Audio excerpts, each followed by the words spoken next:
Welcome, Jacob, to Metallarium Pages. It's a great pleasure to talk with you about Defeat Sanity. Great band, by the way. Love all your records.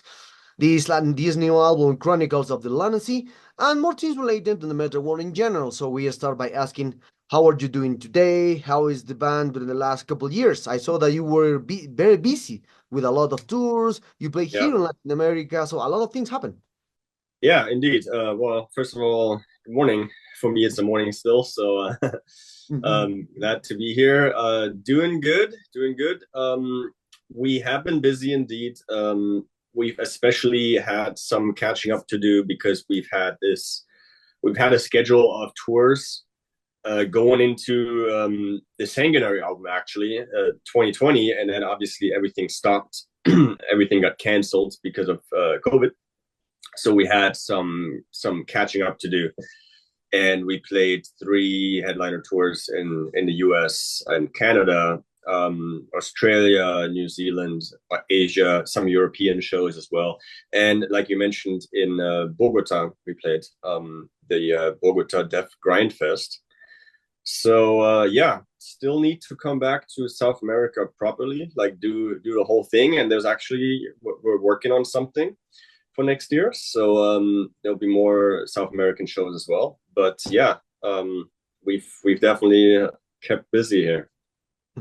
Great to know. So talking about now the promotion, well, no, talking about the composition of this new album, when do you start writing songs for this new album? Mm-hmm. Because it passed 4 years for the last album. So, and now for you, when is the time to release a new album? So, meanwhile, Mm-hmm. you are creating the songs.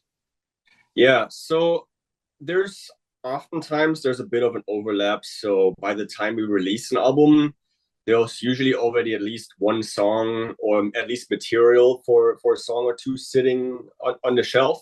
And I don't know if that was the case this time, maybe, but definitely started writing it during COVID. And it was as usual, you know, Lilla, the band founder, he's the busiest when it comes to writing. Always, he writes most of the stuff, and he because now we had the isolation going on and of the COVID, and of course also me now moving to California and him being alone, he like really blitzed through like in an instant pretty much wrote I think 5 songs or so during the lockdown on his own and was like, guys, I have like half an album ready. And we're like, okay, shit.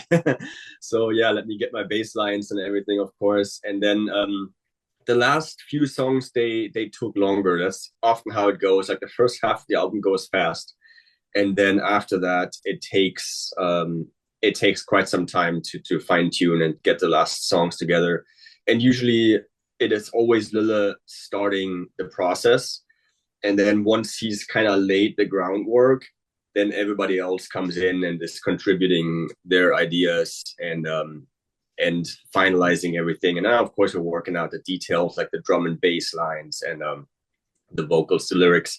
Lyrics are usually the last part to finish, pretty much always, because I mean it's complex, but also we do write the music first, just in general. And yeah, so we've been pretty much in the 3 to 4 year period of releasing a new album. That's how long it takes to write a Defeat Sanity album. Even if it's just a half hour of music, there's just so much stuff in there. It does take a long time.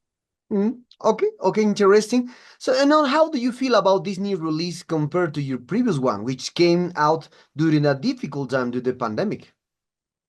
Yeah, I'm feeling confident that this album is going to be well received. And I personally is I always said that Sanguinary Impetus, the last album, was my favorite of our own albums.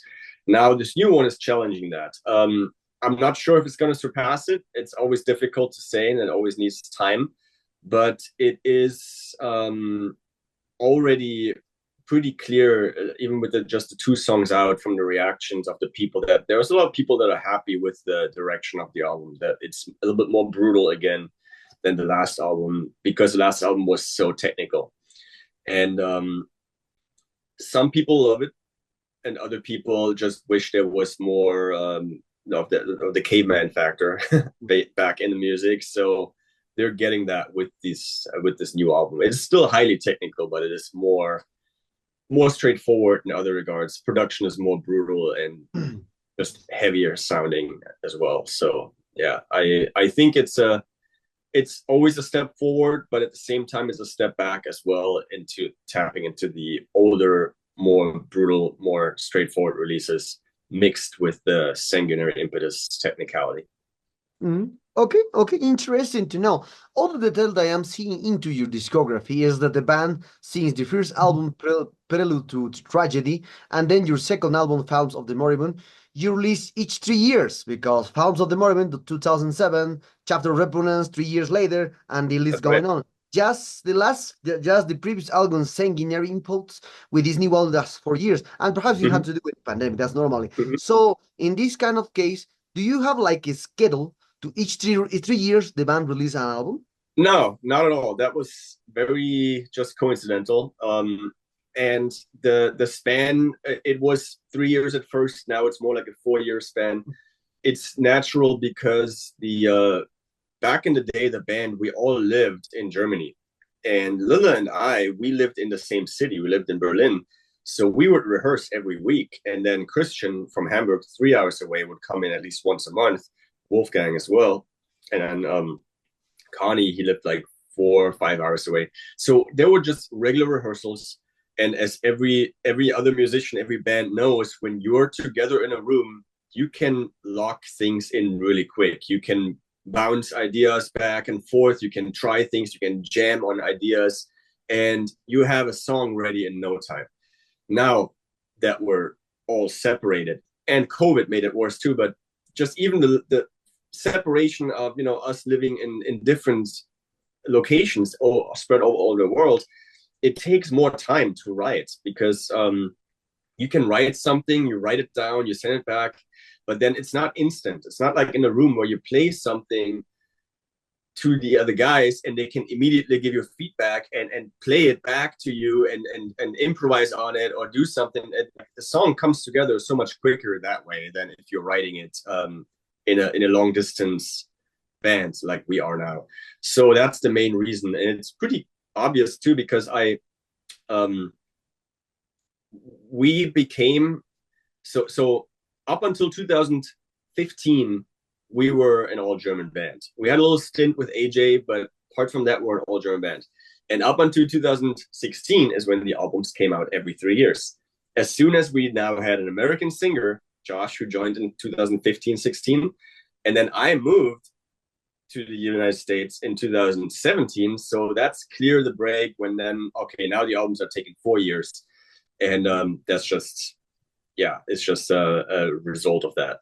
But there's no schedule. It just happens that way. Okay.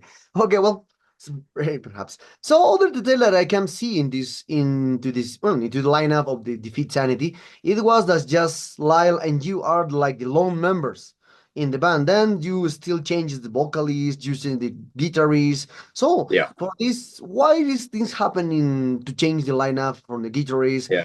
In vocals, and usually when the new members enters this kind of, usually the new members bring new ideas, bring new sound. That's completely normal. So how do you keep this, how do you maintain the Mm-hmm. the core of the Mm-hmm. Definite Sanity when you are changing like regular times members? Mm-hmm. Yeah. So that's the case with Defeat Sanity is that Lilla and Wolfgang founded the band. Right, Wolfgang, rest in peace. He's no more.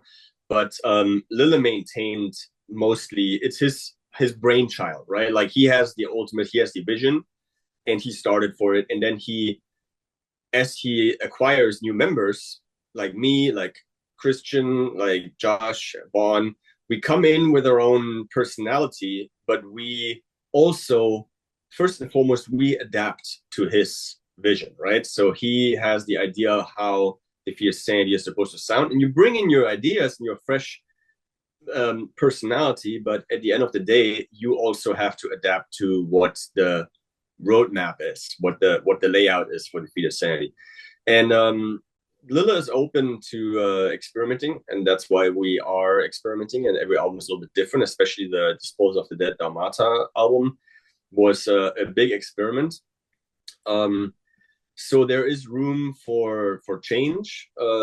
but we also, of course, have core ideas that are not changing, even when new members come in. And we wouldn't pick a member that wouldn't fit in that. So the newest member is Vaughn. He was a huge Defeated Sanity fan before he joined. Josh was a huge Defeated Sanity fan before he joined. I myself was a fan of the first album that I wasn't on before I joined Defeated Sanity. So the people that joined the band, they already very much understand the sound and the vision of the band, and they want to do that. So that helps obviously maintain it as well. And yeah, I mean, in a perfect world, you wouldn't have to change members ever, but things happen. People get a child, or for whatever reason decide to step down. Maybe they get burnt out, from touring, and they just want to step down. All these things happen, and that's why it's so hard to maintain one lineup of members over time. Almost impossible. Oh, okay. And with this topic about the change in the guitarist or the guitar player or the vocalist, that's completely normal in the band now. So one thing that I'm always curious. So you say that the Lyle has like this vision. The Fit Sanity has to be the sound, this kind of mix with the jazz, this kind of topic. Since the beginning, this is the concept of the Fit Sanity. So do you think that the Lyle is like the gatekeeper and you now are the gatekeepers of the sound of the Fit Sanity? Even we change many times of the members, you are still the core of the band. Absolutely, and it won't change. The core sound of the band will not be really allowed to change. That's true. And if we were to, for example, do another Dharmata progressive death metal release, which we're contemplating, we might not even call it Defeated Sanity, just to keep the integrity of the name, essentially. Okay. Well, talking about now other kind of topics. So usually, one thing that you mentioned in the second question, or the answer of the second question, when you create the album, this album is like more brutal, with a lot of technique. But for me, I grew up during the 90s, hearing Suffocation, Broken Half, etc., the great bands of the first wave of the brutal death metal with Cryptopsy. Oh yeah. Now I was there into the gold era of the brutal death metal from 1998 to 2011, 2010. Yes. That's the great era of the brutal death metal. So and for me, a very noisy label is when I hear for the first time Defeat Sanity. For me, always be brutal death metal, man. I don't know why the people, the fan listeners, reviewers, I don't know, put technical brutal death metal. I know that the brutal death metal is so technical because if you hear the first albums from Cryptopsy, the drummer is so technical. Disgorge, always. So for you, how do you see this topic of the label when they hear just the brutal death metal is always technical? So why the people still saying this is brutal technical metal when the brutal death metal is so technical at the beginning? I think people just want to put labels on things. And also, in the last, you said brutal death metal about up to 2010, the golden era. Okay, I agree. But what happened around 2010 is that Slam took over, right? And everything is Slam now. So now in this resurgence of Slam death metal or brutal slamming death metal, whatever they may call it, if a band is more technical than that, they might separate themselves, or the label might brand it as, okay, this is brutal technical death metal, as in it's not just slam, it's also technical. Whereas in the early 2000s, if you see like Disgorge, Deeds of Flesh, Cryptopsy, these bands, they were brutal and they were technical. And it just went together like this. But nowadays, there's so many brutal death metal bands who really are not technical, who are just slamming straightforward. And maybe that's why the distinction is made still between brutal and brutal technical. Okay, well, okay. So I understand. So how into this topic about the technical brutal, so how do you see the concept of the one like origin is like technical brutal fast death metal? I don't know, extreme brutal death metal. How do you this? So how do you this concept of the reviewers and fans saying this band is more technical brutal than Defeat Sanity, or origin is that is hyper super fast brutal like that? Yeah. You mean what I described the concept of Defeated Sanity? Yes. Oh, okay. Well, we are not the fastest band. We're not as fast as Origin. I definitely not. And we are probably not as technically flashy as like Spawn of Possession in these bands either. The concept of Fear Sanity is more the complexity of it, that there's always more than one thing going on. Usually there's more than two things going on at the same time. So the drums are doing one thing, the bass is doing another thing, the guitar is doing another thing, the vocals, each member, each instrument has their own lines. And the drums alone are so complex already because they're just playing so many patterns on top of each other.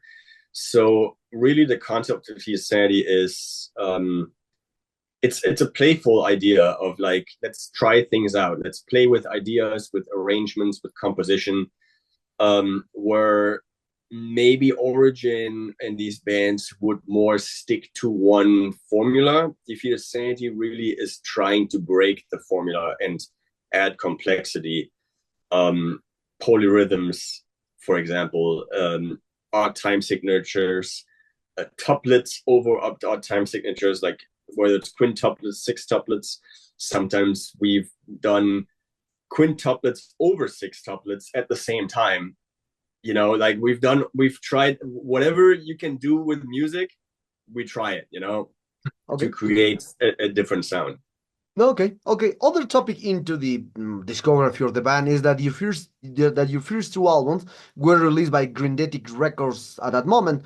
Then next you would pass to one of the big labels that it is Willow Tree Records, but that is a medium label if we compare with Relapse, Season of Mist, and now you are with one of the great labels into the metal in the same status like Century Media, Nuclear Blast, Season Mist it is. So how was the transition and how was the enter to this big label when you are, well, obviously, Will of Tear Records, it was of the first ones at the beginning of 2000, released a lot of brutal death metal stuff with dissonant stuff. So now you are with a Great Leaks. So how do you be with a Great Leaks now? Yeah, I mean, we really appreciate what Willowtip has done for us, and we've been with them for so long, from 2009 really, when we signed with them and released chapters in 2010, and all the way through the Sanguinary Impetus, 4 albums. We just felt, okay, it's time to move on. We've already had, you know, talks with labels like Season of Mist before, with Relapse, with Century Media. We've been thinking about, you know, making the jump, but it's always, you know, you have to ask yourself, do you want to be the big fish in the small pond, or do you want to be the small fish in the big pond, right? So with Willowtip, we were the big fish in the small pond, which means we got a lot of attention from Willowtip. We were one of their top bands, of course. So we knew that when we sign to a big label like Season of Mist, that will change. We now will not be the top band, will now be one of the smaller or one of the middle bands, but not the top bands, right? So that was a fear that we had.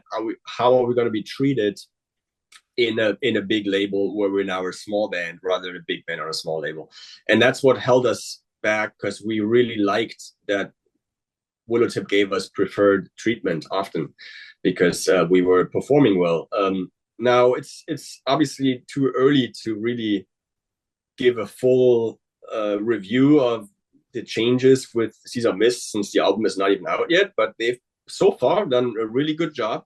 We have a dedicated A&R person at Season of Mist who's dealing with us, who I can always reach out to and will always respond in one day.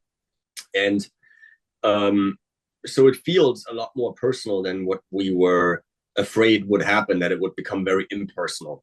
So so far it's very positive, but it's too early to give a final review, of course.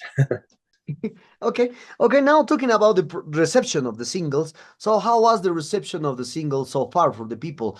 How many expectations are right now? Did you read the comments? Did you read some reviews? Because I know that some reviews were posted for this album right now. So do you have time to read reviews, see the people what think about the singles, etc., etc.?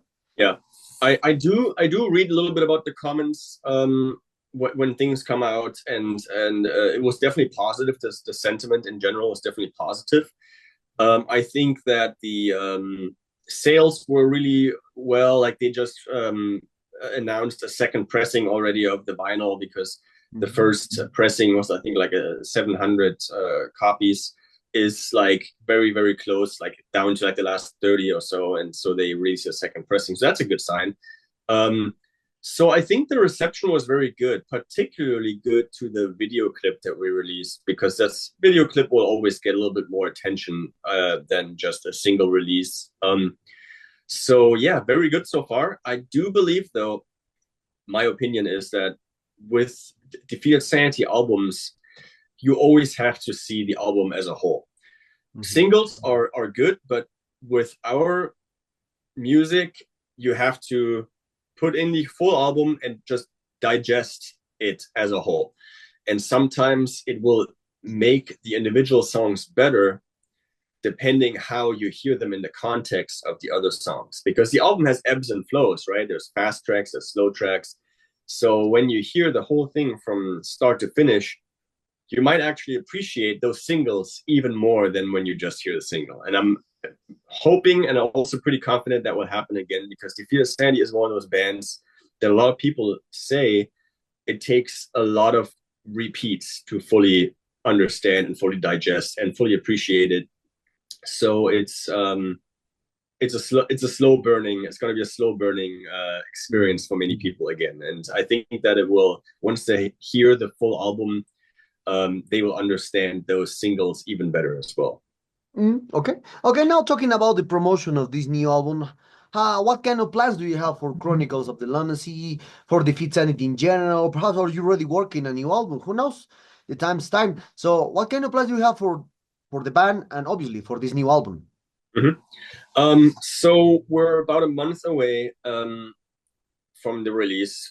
We have one more single that's coming out, and it will come out on Tuesday, on the 22nd of October. So that will be the final single for the album, and then it's an exact 1 month time until the album comes out.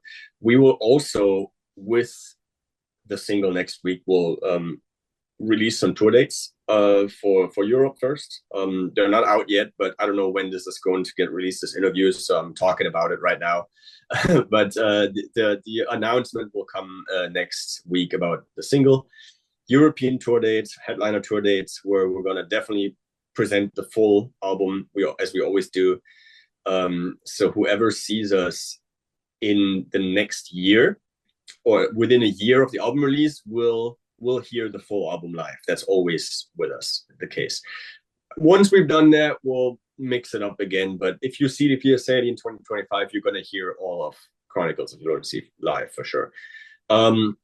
We have plans to play some festivals in the summer. We're working on that, as well as Latin American dates. They're being booked right now. So I don't know where you're based, in which country. Well, Metallium is based in Colombia, Mexico, and Peru. Oh, okay. I'm pretty sure we're gonna hit Colombia and Mexico. I'm not sure about Peru.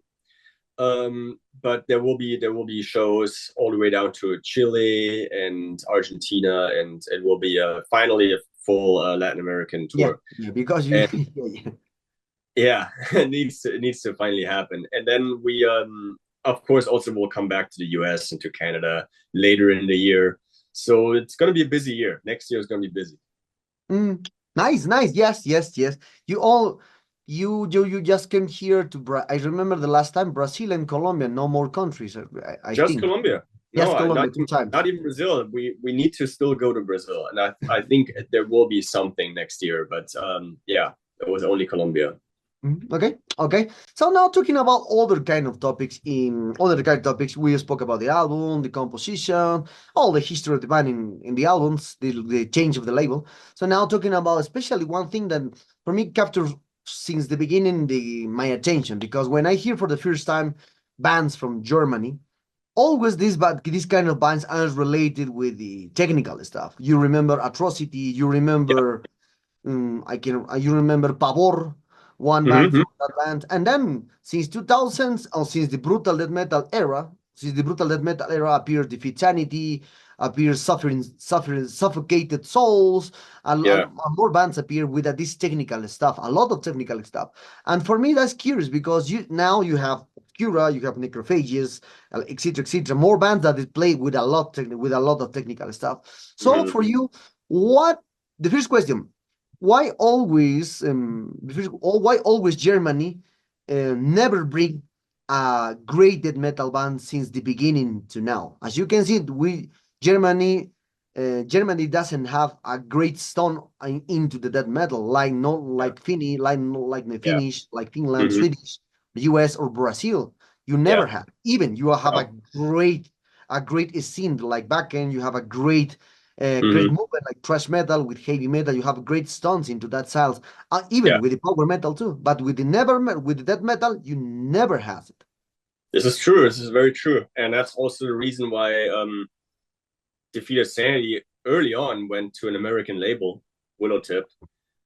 First to a British label, Grind Ethic, then Willowtip. It's just I feel that um, our brand of death metal, the brutal technical stuff, is not doing as well in Germany as it is over abroad in other places, like you said. Why that is, I don't know. Um, Germany has never had, like you're saying, like Atrocity, Morgoth, but they weren't as big even as Pestilence, for example, over in the Netherlands, or Dismember, obviously, in these bands, right? Germany was always more focused on heavy metal and power metal, right? We have all these bands and thrash metal, like Creator, Sodom, Destruction. Mm. We have Halloween. We have Gamma Ray. We have Blind Guardian. That's the kind of stuff that is big and coming out of Germany, and Scorpions and like the heavy metal stuff. Um, I don't know why it never really caught on with death metal. I'm not sure. I really don't know why it didn't happen that way.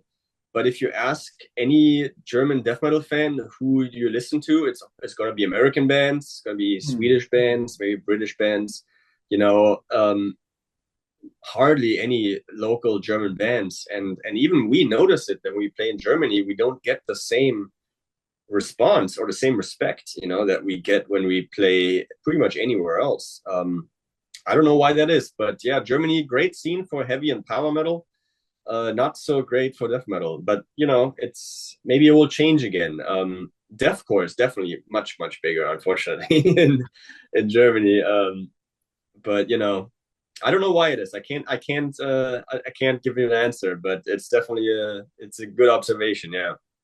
And related to this, as I said, the second question with this is why always the underground of the death metal into Germany are leaned down to the technical stuff or Oh yeah. progressive stuff because Hmm. since Right. Necrophages or since Atrocity, all bands Hmm. play technical Hmm. or progressive or experimental death metal. Yeah.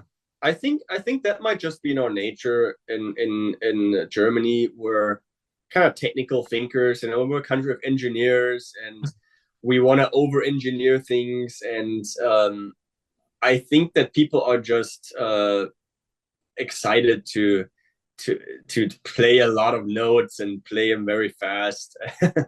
I don't know exactly. I can only assume maybe it has to do with the German mentality of kind of over complicating, overthinking, over engineering things, that maybe just in our nature. Hmm. Well, okay. And one of the last questions for this interview, Jacob, is one thing that I spoke also with the frontman from the for Malignancy. I spoke with one thing, and this is question because we're talking about a perspective that changed completely the understanding the metal worldwide is the social networks, as you can see. As you know today, thanks to this media, metal became more understandable and comprehensible and even lost the sense of impact fear or Mm, mystery that it had during the 70s, 80s, or 90s.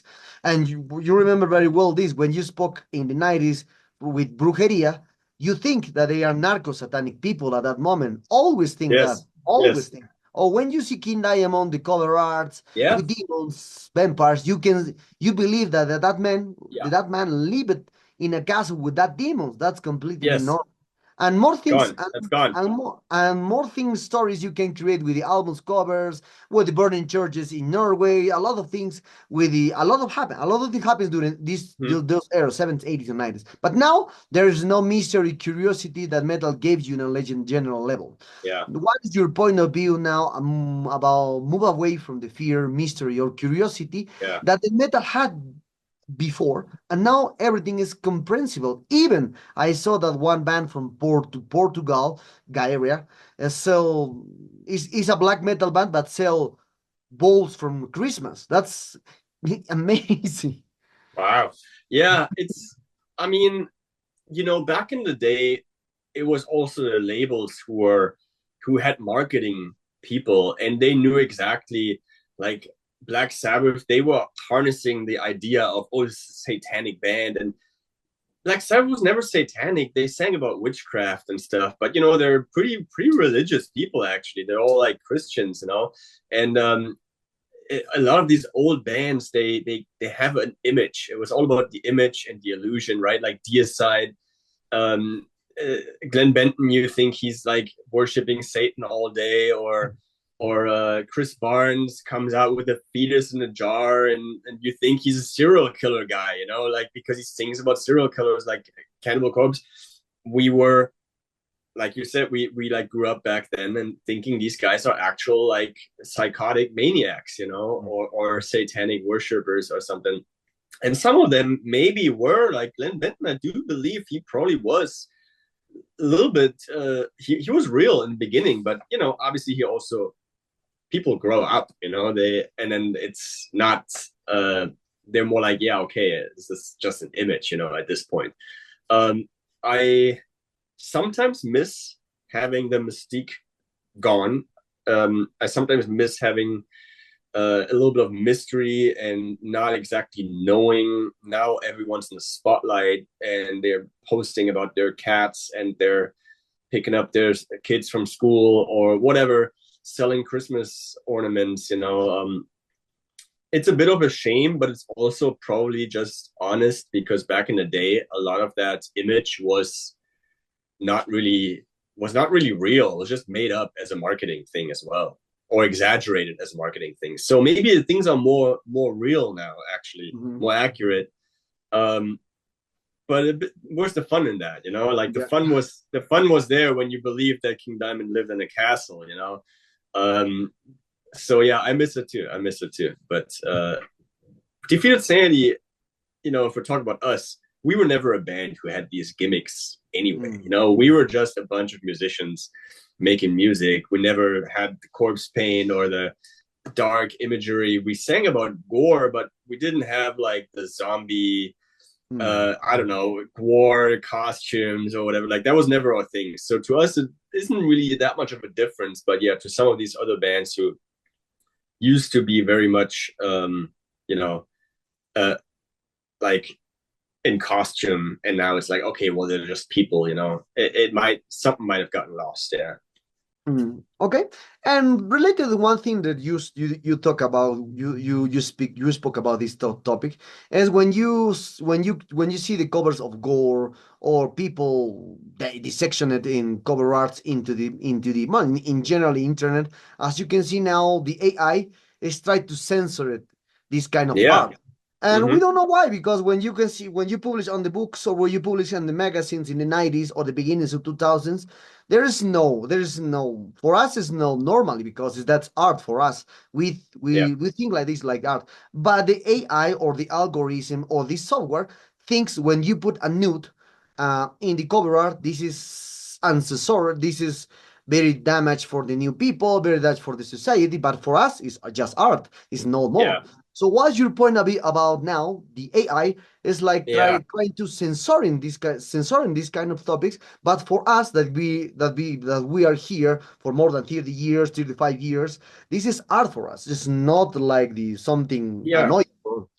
Well, it's because we're now utilizing these platforms. Back in the day, a magazine is completely in control of what they print on paper and release, right? Nowadays, we're utilizing platforms from Facebook, from Instagram, we don't have any control over these platforms. These platforms are run by companies and nowadays by algorithms, right? And we're just using them, and we have no control what they're going to do with that. They can censor it after we send it out. It's just we've given up the control over the final product. When it was all print, it was the way you sent it out was the way it reached the person. Now it all gets filtered. It might get blocked or censored, or not well distributed. You know how when you don't use certain keywords, it might not even show up, or when you do use certain keywords, even when you just write dead, then the algorithm already blocks it out, and a lot fewer people will see the post. Unfortunately, that's the downside of everyone now using social media rather than their own website or their own magazine, their own thing where they were in charge. Now we're using a platform that we're not in charge of, and they can do whatever they want with it. And that's just the freedom we gave up, Okay. So, well, Jacob, we come to the sad moment of this interview. I hope you enjoyed this interview as I did, and thank you very much for your time. This new Chronicles of the Lens is a great, tremendous album as usually. I'm a huge fan from your band since the beginning to now. So maybe you have something to add to Latin fans and obviously Metallarium followers. Awesome, yeah. Thanks for having me, and have fun writing everything down and enjoy reading it to the readers. I hope to see more South American fans next year as we finally will hit more places. But first of all, new single coming out next week and full album next month. So hope you enjoy. Keep it sick.